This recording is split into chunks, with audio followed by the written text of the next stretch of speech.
'Twas brilling, and the slithy toves did gyre and gimble in the wabe. All mimsy were the borogoves, and the mummer-wraiths outgrabe. Beware the Jabberwock, my son, the jaws that bite, the claws that catch. Beware the Jubjub bird, and shun the frumious Bandersnatch. He took his vorpal sword in hand, long time the maxim foe he sought. So rested he by the Tumtum tree, and stood awhile in thought. And, as in uffish thought he stood, the Jabberwock with eyes of flame came whiffling through the tulgey wood, and burbled as it came. 1, 2, and through the vorpal blade went snicker snack, and left it dead, and with its head he went galumping back. And hast thou slain the Jabberwock? Come to my arms, my beamish boy. Oh, fraptious day, callooh, callay, he chortled in his joy. 'Twas brilling, and the slithy toes did gyre and gimble in the wabe. All mimsy were the borogoves, and the mummer-wraiths outgrabe. So this, of course, is Lewis Carroll's Jabberwocky, and it's just a fun poem, and any attempt to really decode it is just going to be kind of as silly as the poem itself, but I like to do it anyway. So there is Humpty Dumpty's explication of Jabberwocky, and Humpty Dumpty kind of he just makes it up, and he uses his word association, and that's what I like to do. So let's just have some fun with this. It says, "'Twas brilling, and the slithy toes." So I just use word association. There's brilling. Brilling, what is that? Brilling?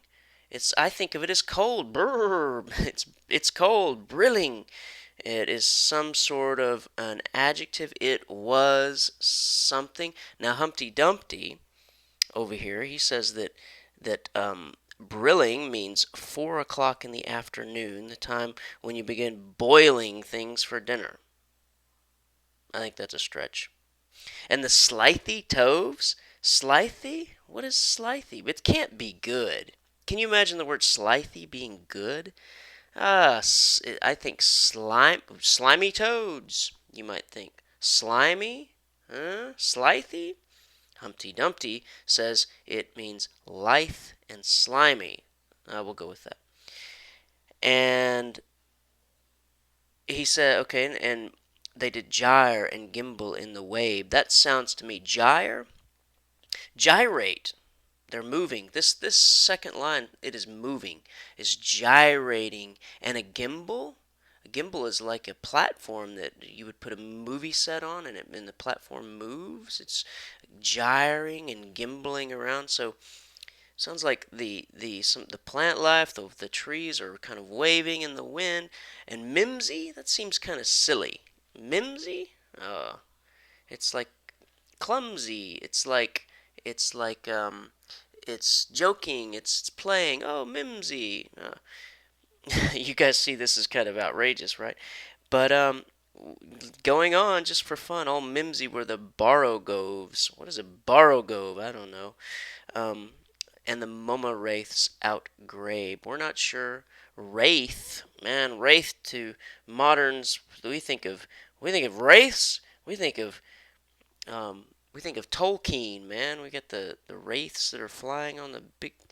Yeah, so beware the Jabberwock, my son, the jaws that bite. Okay, one thing we can talk about here is that there is this very, very important and famous sort of philosophy or thought by a man named Joseph Campbell, and it's called the hero's journey. Joseph Campbell studied mythology. He's a professor of mythology, amazing man. If you ever get a chance to read um, The Power of Myth, or, as I'm about to explain, The Hero with a Thousand Faces, you should definitely do it. The Hero with a Thousand Faces is a book, and I'm not exaggerating when I say that George Lucas read The Hero with a Thousand Faces, and then literally went and wrote Star Wars in response almost, just to mimic it. Because here's what Campbell has come across. There is this thing called the hero's journey. And the hero's journey is interesting because there is all it's a common thread in almost all great storytelling. If you look at the creation myths, whether it's the Judeo-Christian creation myth, or it's the Mayan creation myth in the Popol Vuh, whether it is Gilgamesh with the original story of the flood in it that they pulled out of the sand over near Baghdad area, written in cuneiform, whether it's that creation story or any other creation story, Native Americans or whatever, we see all of these similarities, and it is the hero's journey. It is just the hero's journey, and it goes down like this.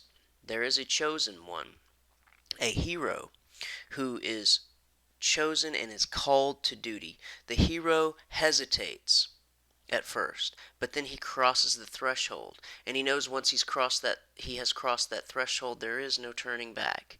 He goes and he descends into wherever he's going. There's going to be a big fight. He's got to go do something. He's got to fight a battle against incredible odds. There comes a mentor.